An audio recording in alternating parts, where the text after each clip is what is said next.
Cyrille Regis was born in French Guiana and spent the first few years of his life walking on sandy beaches, peeling a freshly fallen banana. So imagine the culture shock when, as a 5-year-old, he found himself on Southampton docks, a new life in a chilly country. He's my guest this week, talking about those early days, how he dealt with racism from football crowds to become a footballing icon. He has an MBE, an honorary doctorate and a strong Christian faith. Next up for Cyrille Regis, a statue in his adopted hometown of West Bromwich. So you first came to this country as a 5-year-old. Do you remember much about the first 5 years of your life? I remember it being very tough. My parents, first generation African Caribbean, struggled with housing and money. When we first came here, I lived on Portobello Road in one room, 4 of us, my brother and mum and dad in one room. I remember it being cold and rainy. Then we moved to Kensal Rise, around the corner, 2 rooms, 7 of us. Mum and dad had another 2 kids, and my sister came over from French Guiana. We had a lot of problems with housing, as you can imagine. But those days, it was looking for housing was very, very, very stressful. There used to be boards outside of houses saying no blacks, no Irish, no dogs, and so it was a stressful time in terms of getting accommodation. And at 5 years old, I mean, did you kind of appreciate the significance of those messages? Not at all. I think the stress was on my mum and dad. What do you understand about life at 5, 6 years old? You're just trying to acclimatise to the weather, making new friends, and trying to get a happy childhood. But childhood was good. Mum and dad, as long as food on the table, and life was different those days, wasn't it? You can go out and play on the streets all day, play football. Mum used to kick you out of the house, go down the park, wardens there, play football, conkers. Not like today where, kids don't play football in the park or roam the streets playing football and those sort of things. So it was much more freer society, but we had fun. I can remember having a really bad time. The only bad time I can remember is when we was homeless. The whole family got split up for a whole year. I ended up in a convent in Aldershot for a whole year, me and my younger brother, because we couldn't find no housing. Wow. Yeah. I was the age of 9, 9, 10, ended up in a convent in Aldershot. And did you not see your parents in that time? My mum used to come down once every 2 weeks. I just got on with things, but my brother, who was David, my younger brother, he was only 3 years old, very stressful for him. Being a young kid, was very close to his mum, and she couldn't leave. My brother could see her leave every 2 weeks, but I just got on with things, as you do. But I'm sure, it was quite traumatic for my brother and myself. Yeah. Do you remember anything about the 5 years in French Guiana? Very, very bit warm. 4 years in French Guiana, and 1 year in St. Lucia. But I can remember a funeral, a very, very imminent politician following the funeral parlour, following the funeral procession. I can remember the house we lived in, my dad's hammock, banana tree in the background, in the back garden. Sunshine, yeah, but very, very little, very little. So, I mean, everything was a shock when you came. How big a factor was the weather in?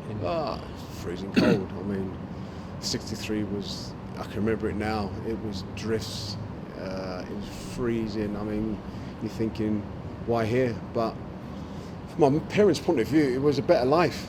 We all came here we heard that England was paved with gold and had a chance to, do better with yourselves, but it didn't quite turn out that way. But acclimatised ourselves to the country and got involved and, been there ever since.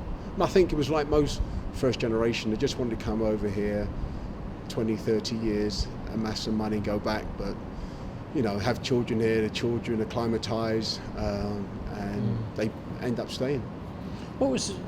How did you react to snow then? I mean, it was a particularly hard winter, you've said. What did you think? You just get on with it. I mean, as kids, you just, I think there must have been a longing for the sunshine, but, you're not going to go back. Brothers and sisters are here, you make good friends, you acclimatise the situation, you learn a different language, because my first language was patois, broken French, so different language, different scenery, new friends, new situation, and just have to get on with it. You know, a young kid. What can you do? I think it was been different if I was 15, 16, and have a bit more of a memory of life, how it used to be, and your memories which more a bit more stable. But at 5, 6 years old, it's all the future, isn't it? What's happening there? Just get on with things. Has the patois stayed with you? I mean, can you still converse? No, I can understand it. I can still understand patois a bit, yeah, but it's a dying language now. Everybody just speaks pure French now. So, see, my mother's family is from French Guiana and Guadeloupe, and all my family, my mother's side, all went to France, Paris, and Burgundy and that places. My father's side was St. Lucia's English. They came over this side, so that's why, half my family's in France, and I'm here. Have you been back much to French Guiana? A couple of times. My grandmother's still alive. She's still alive. Been a few times back to the old streets where I lived. Still got. Do you remember anything at all? No, not really. No. I was told that's where we grew up and that's where we lived, but can't remember a thing. And what did people think when you went back? Because I'm presuming when you went back, you were a pretty well-known guy. No, not really. I just went to stay with family. My aunties and uncles, just holidays. Spent time with my grandmother and cousins and people like that. But nothing in terms of notoriety or in the press. Nothing like that at all. You said that when your parents were looking for somewhere to live, there were signs up saying no Irish, no dogs, no blacks. Yeah. What age did you cotton on to this, or did anybody make any reference to my brother and my sisters were older, and they were older, and they could they told us, and of course your memory goes back and say, yeah, I can remember seeing that, even though I couldn't really understand it. But as you climatise, you hear your mum and dad speaking, you hear older people speaking of the troubles and the problems they had, and consequently, where we found lodgings was Irish and blacks.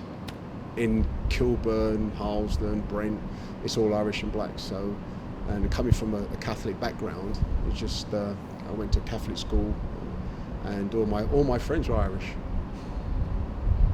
And did you show an immediate ability with the ball? Your mother kicked you out and said, "Go and play in the park." Not really. It's hard to say. It's other people's opinion. But loved playing football.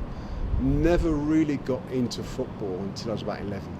I played cricket for Kensal Rise, played for the borough, ran, done the javelin, and it wasn't until my secondary school I got into football.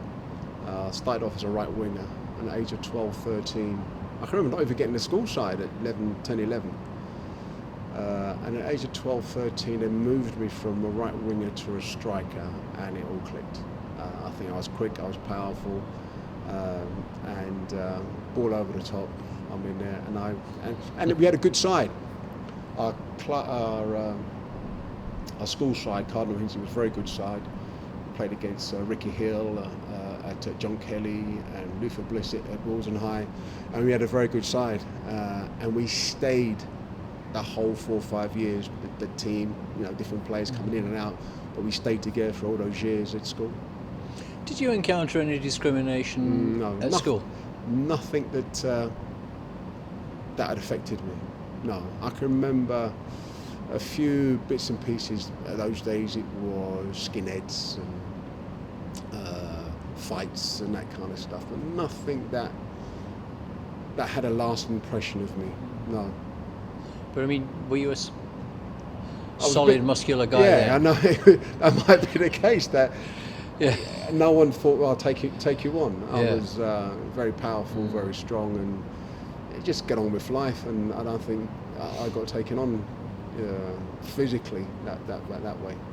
Only centre halves, eh? Only centre halves, but you can look at I was quicker than them. When was or who was the first person to take an interest in you? Give you the opportunity of a career? It was after school. The same school team. We played on a Sunday morning. And it was Mr. Dolan, a lovely Irish man. His son played for the side, centre half, and he looked after us. I mean, unsung hero. These guys who looks after teams and drives you here, encourages you to go and play football. And he looked after our team when we played Sunday mornings. And I can remember him coming up and playing a five-a-side competition at Crystal Palace, and he gave me a fiver to play. I was only about 14, 15. He gave me a fiver to play, and I think he saw that I was one of the better players in the side who could turn things. And he dropped me off at home. My father didn't drive, so he used to pick me up, drop me home, encourage me. So Mr. Tom Dolan, he worked for Ryder Brent Valley, and he used to pick us up in a van. We used to go all over London, Acton, Regent's Park, where we played, and he used to pick us all up with the team. It was great fun.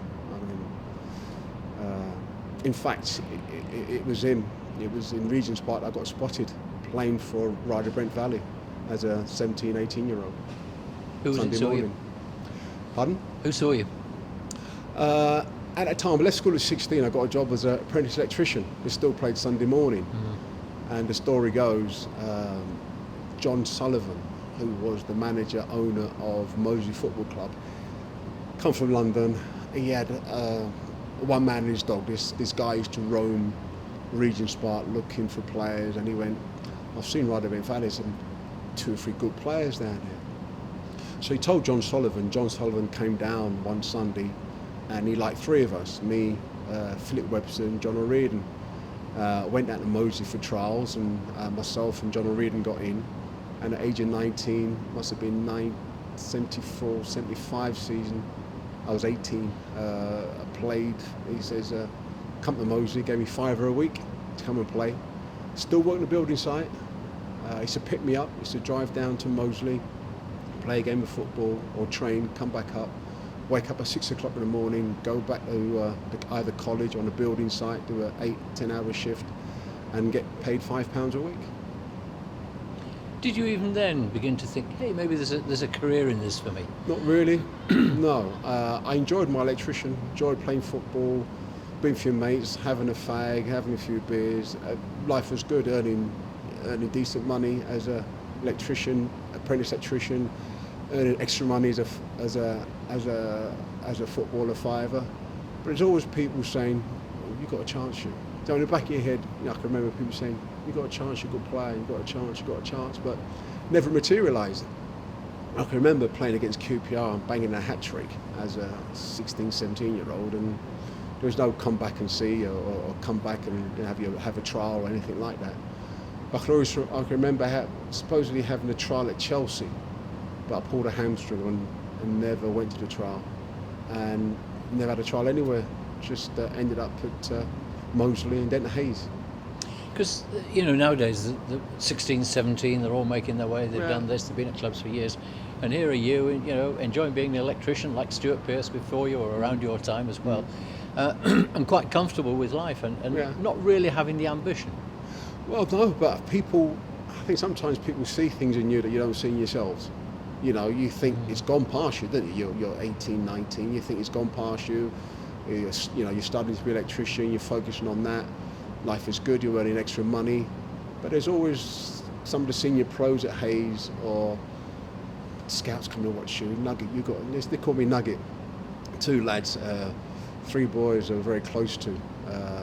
Reggie Leather, Alan Carrington and Bobby Wiles. They used to pick me up and, you got a chance, Nugget, you got a chance. You're Nugget, gold Nugget, you got promise, you got a chance, but never materialised. Scout after scout came, he's all right, he's not bad. Reading, Arsenal came down, and apparently Millwall came in. Gordon Jago came in and wanted to buy me, but never materialised because the directors thought, I don't know, £5,000, £10,000, didn't happen. So scouts came, come and went, they're looking at you. Nothing materialised, but then you just get on with it. You just get on with things. You've got exams to do, you've got your sitting gills to do to pass your electrician's exam. You focus on that. So when did the moment come when somebody said, yeah, we're going to take a chance on it? It was the back end of 76, 77 season. I've been at Moseley, scored 24, 25 goals. I moved to Hayes, scored 24, 25 goals. Word got around Scouts came and had a look. I passed my exam as a fully qualified electrician, and Ronnie Allen, the manager, Bobby Ross, he came in and says, West Brom want you. You know, we've agreed a deal, you know, £10,000. Oh, okay, great. Remember going to take my mum and dad, and my dad just basically says, yeah, go for it. You've got something else to fall back onto. You got electrician's exam, because that was my dad's goal for all his children to learn the trade. He was a labourer, and we all got trades, we all got professional, semi-professions, and for me to be a fully qualified electrician, he'd done his job.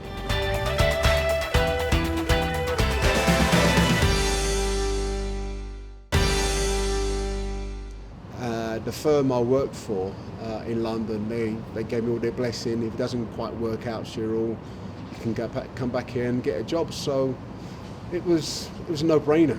You know, a qualified electrician, come up to Birmingham, have a go. If it didn't quite work out, it didn't work out. I had to come back electrician. But me and Bobby Ross came up here, came off the other side over there. We got lost on the M6, got here. Organised the deal, negotiated the deal, £60 a week, £30 appearance, digs at Mrs. Gross's in Smethwick. Was there for 2 years, she looked after me, and that was it. You were in? I was in, yeah. How was the reaction in the dressing room to you, I wonder? I wasn't in the first team, I was in the reserves. And I think pre-season was hard. I've never done a pre-season before. You know, only training twice a week, 3 times a week as electrician in non-league, and all of a sudden I'm training every day, which it does take your body to acclimatise. Your body needs to be robust, you know, strong. The demands physically and mentally, the expectation, the high level of expectation, week in and week out, day in and day out, in a hot weather. It was awesome, but first 2-3 months I was training with the reserves, Kevin Summerfield, Johnny Loveridge, Mark Grew, you know, just acclimatising to the whole world of football. At times I remember it being very, very boring, because you're used to playing working 8 hours on the building site, but now as a footballer, an hour and a half a day. You know, maybe 3 hours if you went in the afternoon, and so you had loads of time in your hands, loads of time. But I'd done quite well. I had about 3 or 4 games in the reserves. It took me a while to get used to it. 3 or 4 games in the reserves, and Ronnie Allen was the manager. Funnily enough, he was the scout that came and watched me play, who persuaded West Brom to buy me. Johnny Giles had left. I think he had a disagreement with the board. Ronnie Allen became the manager. I'd done quite well in the reserves. There was 3 or 4 injuries. I think Tony Brown was injured, Ali Brown was injured, or David Cross was injured. One of those 2 was injured. And I remember it was on a Wednesday or Tuesday. We were playing Rotherham at home. Just finished training. I didn't even know the first team squad, because those days you never trained with the first team squad if you were reserves. I remember Ronnie Allen saying to me, "Go home, rest up, you're playing tonight." And he's like, wow. If I'd have been a pro for 6 weeks, 2 months really, I really ain't got the hang of all this, And those days there was hardly any black players playing. There's only Laurie Cunningham was here, and I didn't know him because he was in the first team. I can remember walking from Road Street, Dudley Road, through the Cut, up Halfords Lane, into the dressing room, and it was Willie Johnson, Derek Staven, Laurie Cunningham getting changed, Ali Robb, Willie, John Weil, Tony Godden, and they were all seasoned pros. I was this young kid making my debut, and I didn't know them. And Willie Johnson had a fag in the corner. Laurie Cunningham was getting changed, and the senior pros. There's an assurance about them. They walk in, they're nice and smooth. They're confident. They're contemplating. And as a young man, I'm blagging it. I'm pretending I'm cool, but deep down, I'm pooping myself, to be quite fair. I'm bricking it because I've never played in front of 15,000 people. The most I've ever played in front of was 500 people. And this night against Rotherham was 15,000 here. And of course, there's so much adrenaline, and I think you got to control the fear, control the excitement. And it's a mixture of excitement and fear. And you're thinking, am I going to play out there? Is my touch going to be good enough? Am I going to miss a goal? And what's the crowd's going to do? And playing in front of a crowd, there's nothing better than you are alive. You know, there's an energy you feed from the crowd. And I remember running out there with my teammates, and I didn't know them, just running. And I just remember running around like a chicken with no head on. Because I've only been a pro 2 months. No one's taught me anything. I just know what I've learned as a footballer. Because those days there was no coaching as such. You just went out and played. And so I just ran around. I missed a couple of goals. The second half came around, we were 2-0 up. And we got a penalty, and Willie Johnson was going to take the penalty. So Willie had the ball, about to take the penalty, and for a reason I've never found out, how could I? The whole stand, the whole stadium started saying, Cyrille, to take the penalty. And I've never taken penalties. And Willie Johnson's gone, to me, I've took it. And sometimes a window of opportunity, I've taken it, we're 2-0 up. I went up there and I scored it. I scored another one. I think we won 4-0 or 4-1. And that was birth of my career. In fact, that day, Ronnie Allen gave Willie Johnson a right rocket. You know, here's someone making his debut. It's a League Cup game. We're 2-0 up. Very, vital stage of the game. You should have taken it. Willie Johnson got a rollicking, but I kept my place in the side. The Saturday we played Middlesbrough here, 38,000 here. It was just like scary, double the size of Rotherham. I managed to score another goal from the halfway line. I just took it, went past Stuart Bone, a couple of others, banging it in. I managed to stay in the side for 10, 15 games, scored about 4, 5, 6 goals, and solidified my place in the side. You make it sound so easy, but as you say, No. at the time it was anything but, wasn't it? No, I mean, you're acclimatising the plane in front of people. As you can imagine, there was only me and Laurie. And I think there was Viv Anderson at Forest, who were black guys, played at the highest level. So going to places like Chelsea, West Ham, Newcastle, Birmingham, the racist abuse we got was abhorrent. It was really, when you've got 10,000 people calling you, you black so-and-so, throwing bananas on the pitch, it can be very, very, it made you angry. I just want to play football here. It really made you angry. But you have to work things out, you have to work things out, and you're thinking, how can I get back at you? You're calling all these names, there's 10,000 people shouting racist abuse at me. It says, what can you do? How can I get back? Your internal dialogue, you say, well, how can I get back at you? With the anger, and so we channel the anger. Right, I'm going to show you how good I am. So you made your anger, we channel the anger into motivation. Run harder, chase harder, put that ball in the back of the net, go past the centre half, win the game, and that was our answer. And we had a good team though, as well, which helped. We had a very good team in the late 70s. Willie Johnson, Ali Brown, Brian Robson, Derek Statham. We had a chemistry. It was just, and a very flamboyant manager in Ron Atkinson. And so we had a very, very good side, which helped. All this racist abuse, the lads were great.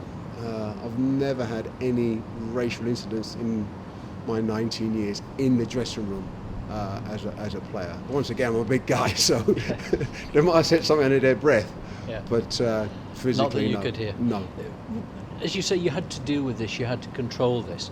Was there ever a part of you that one day you thought, I'm going to lose this, I'm going to go to that bloke in the crowd? I've got a very even temperament myself personally, and I think that helped. I think I'm very kind of philosophical. I work things out, and for me, your talent is using your talent. The abuse. You've heard things your mum and dad say. racism wasn't new. It was just another form. I mean, living up in London, you've seen it with and your skinheads. You hear your friends. You talk. You hear about slavery. You know about racism, but this was just another level. It wasn't new. It was just another level. It was football. It was out there. There was National Front. You hear about those things, and I've always had this thing is. It's all about what my control. It's all about my reaction. Whatever somebody's say to you, do to you, it's all about your own personal reaction. You can either use it in a negative force, get angry, thump someone, or use it in a positive. And I choose to use it in a positive. How can it motivate me? If someone says you can't do this, right, I'll show you, I'm gonna do it. You know, if someone says you can't buy that house in that area, well, why not? I want to buy that house in that area. Someone says, you know, you black so-and-so, you've been on a pitch, you know, trying to intimidate you not to play well, right, I'm going to show you how good I am. So I've got this mentality of changing a negative into a positive. You throw negativity at me, I'll turn it around mentally, emotionally, and use it as motivation. Was there ever a situation when you were out with your wife and family? No. Where anybody said anything at all? No.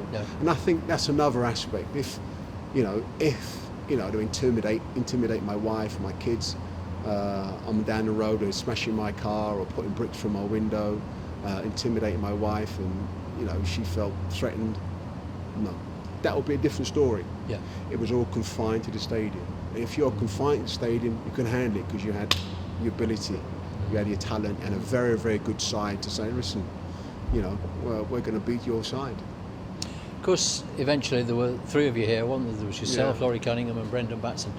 Brendan was probably sort of slightly sharper out of these things, wasn't he? He didn't was take older. it quite as phlegmatically as you. Yeah, he was a bit older.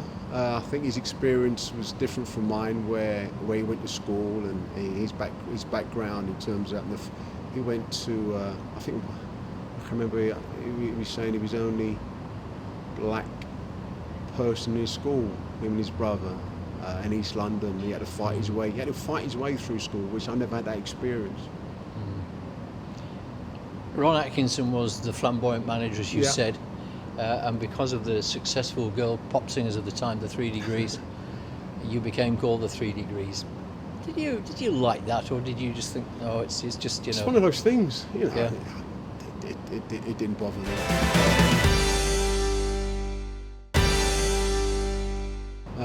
It's like somebody's nickname.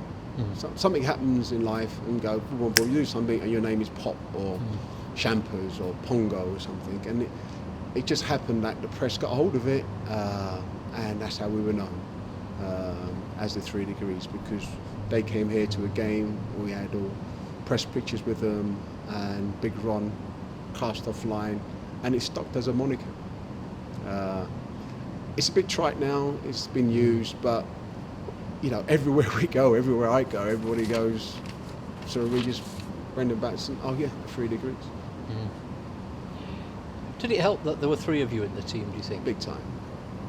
Yeah, you got someone to bounce things off. Laurie Cunningham, very good friends of mine. Brendan, you know, 5-6 years older than me, elder statesman, more measured, looking at life a different way. A real good side. The boys were great, great chemistry, no issues at all, and it was a case of right. And I think they felt for us. They felt for us the same way, you know. And I think the fans, the Albion fans, were fantastic. How they embraced us, three guys in their side, how they embraced us, how they took to us and basically said, "You're wearing the shirt, you're one of us," you know, in that black country accent. They just accepted us and encouraged us, and we were just part of the team, without looking at colour. And so the Albion fans, in my estimation, fantastic, love them to bits. Of course, you mentioned Laurie Cunningham there, and he so tragically died in a car accident. Had a very, very profound effect on you, didn't it? It did. Here was my best friend, died in a car crash. But 2 years before that, me and Laurie had been drinking in Spain, coming home at night. We had a similar car crash where the car hit the barrier. Laurie was driving, had a few beers, fell asleep at the wheel. The car hit the side barrier, rolled over 3 or 4 times, skid in its roof, ended up upside down, and we came out alive. But when Laurie died 2 years later, it was, wow. I mean, I could have died. If I'd have died, where I'd be. And where's Laurie now? My best friend's passed away. And coming from a Catholic background, I knew there was a God, but never had a relationship with him. But one of the things that really, really hit me, I thought, you know, my career, money, cars, all those things were important. But what really struck me is that Laurie Cunningham left them all behind.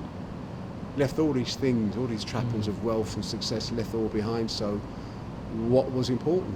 You know, so all these things to me wasn't important as, as death. Where am I going to go? You know, it wasn't important. So the factor was what was important. And so coming from a Catholic background, I started to go back to church, and a year later, I became a born-again Christian. Did it affect your lifestyle, the accident, as well? I mean, did you think, I'm not getting in a car and driving again when I've had a drink or anything like this? Not immediately. I mean, after Laurie's death, it did. Because men are men, and you think, oh, had a crash. Just thought it was an accident and carried on again. But I think what changed me was when I became a Christian in terms of drinking and driving, different perspective about life. And of course, when you're drinking, when you're going out, ladies, there's nightclubs, there's gambling, there's all sorts of things. And so my behaviour changed slowly as a process, as becoming a Christian. As a football agent now, then, you can probably look upon young players who've got stacks of money and understand a lot of the scrapes they get into, because you think, I went there, but there weren't camera phones then. Yeah, it's a totally different world now. I mean, our world was very amateurish in comparison. You just can't get away with anything now. You have to be much more professional. We weren't professional. But that was the culture. The culture was a drinking culture.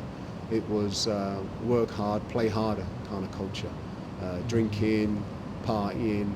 But somehow on that pitch, we played well. So it was accepted. About 20, 25 years ago, things started to change to the point where now, with sports science, nutrition, videos, video feedback, analysis, stats, football is much more professional, and it's a great time to be a footballer now, with the quality of the pitches, the coaching, the money, the stadiums. It's a great time to be a footballer. I know that in your time here with Ron Atkinson, you were very close to him, and you got on extremely well with him. When he got sacked by ITV for a comment he made on a microphone that was colour related, what was your immediate thought? Shock. Shock with Ron. Yeah, it did. It was shocking. Really didn't understand it, but in all these years I've known Ron, I know his jokes could be close to the mark, but to hear that he said that was shocking. Did you ring him at all? Or? Well, we talked about it, and I think he was full of remorse. Said sorry about things. I think sometimes, and my take on it is that sometimes people can be very flippant and can be very derogatory about other races. I mean, black people, Asian people, white people can be derogatory about other races in their own company. And I think Ron was in a company where he felt we can get away with it, and he's trying to maybe show off, and he said something he should have done, and he said sorry. I think the difference is he made a racist statement, but if you call him a racist, no. I think there's a difference there. And I think who hasn't been in a situation where you've called your wife something or your son something, and you said something you really don't mean, but in a fit of pique, a fit of anger, you said something. I don't think he's a racist, but he made a racist statement. He's apologised for it, and it's cost him. It's cost him a lot. In this world of media, it's cost him a lot, but we're still good friends now, and I've done loads of things in my life that people have forgiven me for, and why should I forgive Ron? Was it your happiest time here as a player? I've had great times, all for different reasons.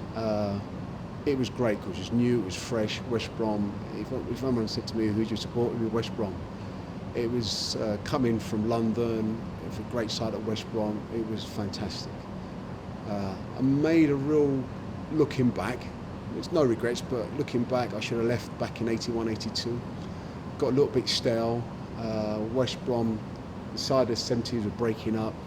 Brian Robson had left, Ronnie Allen came back, Ron left, Remy Moses left, and the side was going down. I should have left in 81, 82.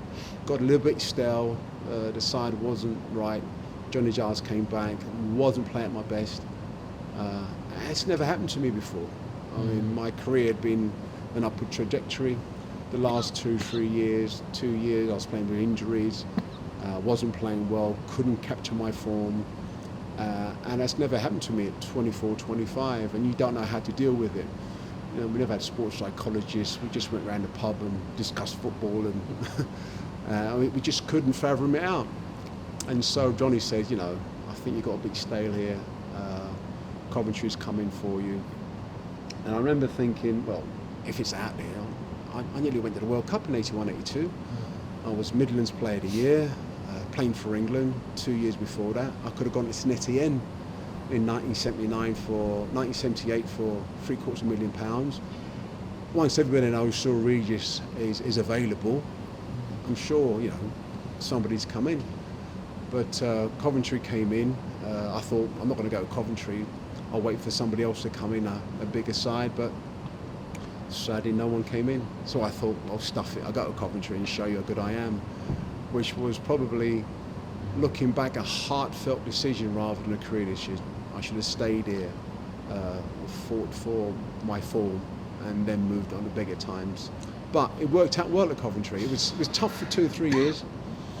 Fighting relegation. The first year I was there, 84, 85, we had to win the last 3 to stay up. The second year, you know, we had to win the last game to stay up. But a turning point was George Curtis and John Sillett. Don Mackay got the sack. John was the youth team coach. He looked at the first team. He got the caretaker's job, and he changed the style of play. He spoke to all of us and said, "How do you want to play?" We went 2 feet. They said we wanted 2 feet. We had a pass and move game, which was a bit more direct under Don Mackay, and it just clicked. It just clicked. They were great man managers. I think they got their management experience from Jimmy Hill, and they fostered. We weren't the best individual teams, but they fostered a team spirit, which was best I've ever had. Because if you look at what they achieved in '87, when you went to Wembley, beat Tottenham, won the cup. Yeah. As you say, you were not the best side around. No. You were probably not the best bunch of players. But John, I think in particular, had what Brian Clough had as a manager. He had that ability to turn ordinary teams into winning teams just because of how they were. I think what they had, some of these old style managers, old school managers, was inspiration. They had the ability to inspire, where an ordinary manager might get 80-85% out of you, they could get 90-95%. They can get more. They could inspire you to greatness, and I think Big Ron had it as well. Big Ron, you know, could say things, could do things, could generate an atmosphere where you felt invincible. And I can imagine working with Alex Ferguson. He was like that. You know, set high standards. You can go and do it. Self-belief. John and George fostered a fantastic team spirit. I mean, I've never drunk so much in my life for those 3 or 4 years under those two. But we worked hard, we played hard. John was very cute in terms of how he handled individuals, but the team spirit within that side, fostered by George and John, was exceptional. The best I've had it in 19 years of football. Because that run up to winning the FA Cup, they took you away each time, didn't they? You went to Spain and then you went here, there and everywhere. And that was, I mean, it was drinking, working hard, training, but it was a lot of drinking, a lot of socialising. In fact, we spent more time each other than our wives and girlfriends. It felt like that anyway. But it worked.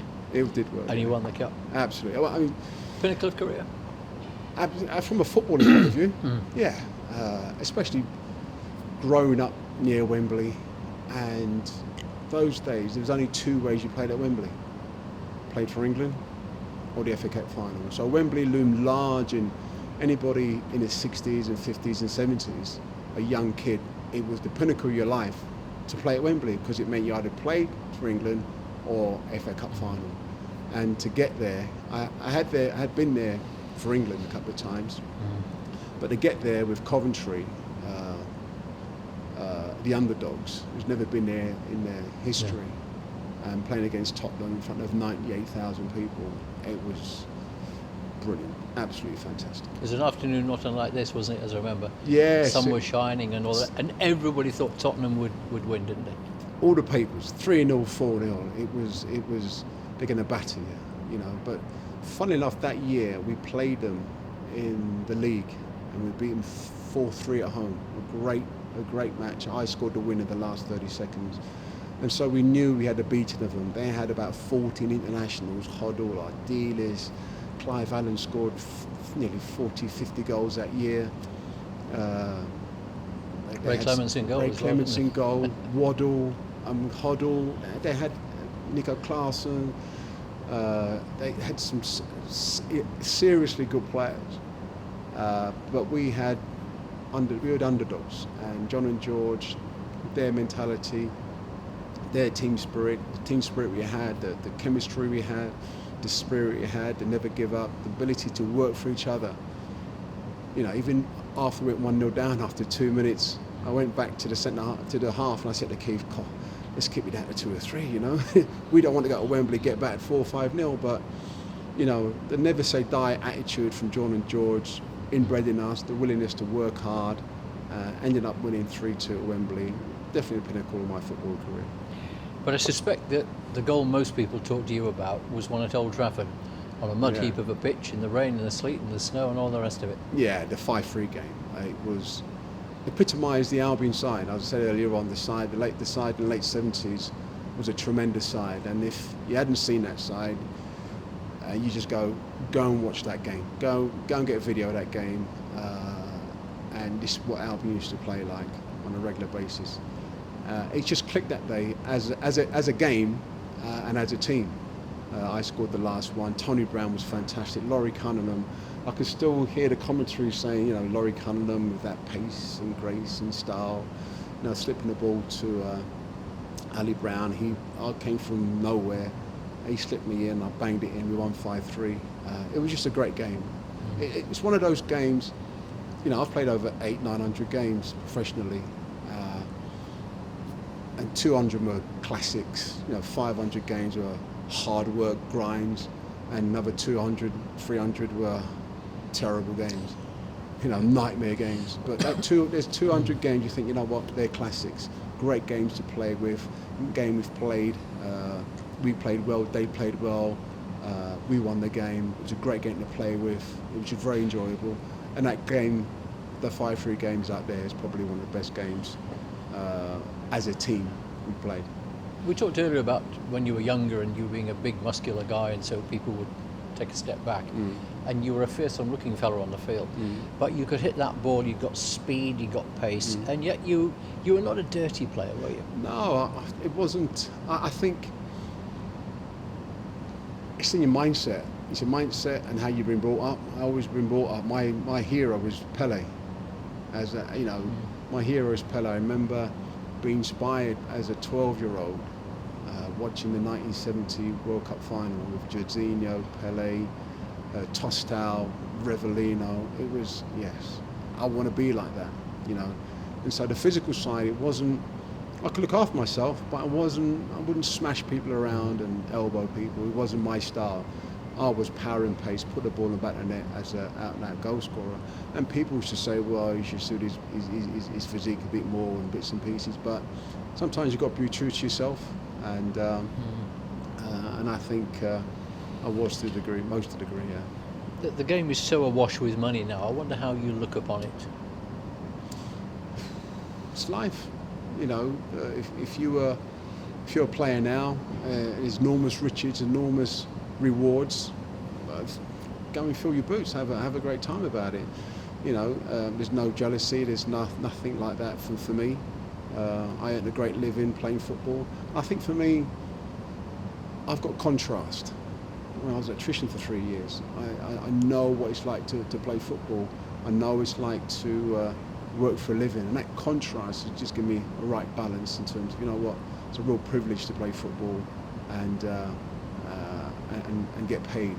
I mean, you go and talk to Tony Brown, he's mid 60s, late 60s, and he's still got that boyish wonder about him to think, I got paid to play football. And I think, that's what it's all about, having that like kind of childlike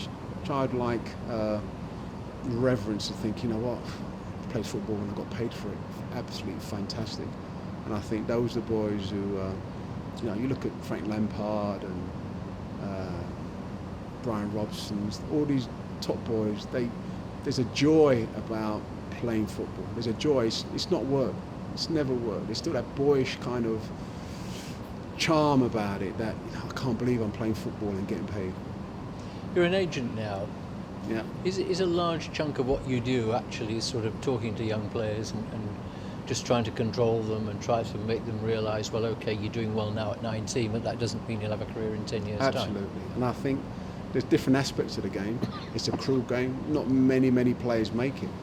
But I think the aspect I like is the mentoring side and saying to young players, after my 40 years experience of a footballer, coach and an agent, this is what football is really like. It's like someone saying to you, I think I know what broadcaster is like, but and you tell them, no, it's not quite like that, it's like this. And I think with young players, if you can change their mindset, you can change their behaviour. And I think that's what it is. If you change their mindset, their view of things, because they've got this rose-tinted kind of glasses of what professional football is like, and it's not. It's brutal. It's pressurised. It's intense. You're a performer. You're entertaining. It's high demand. Expense levels high. The pressures, the money, the intensity, the demands physically, emotionally, psychologically is way up there. The mental strength needed, the character needed. Cyrille, it's been a pleasure. Thank you so much for talking to me. No problem.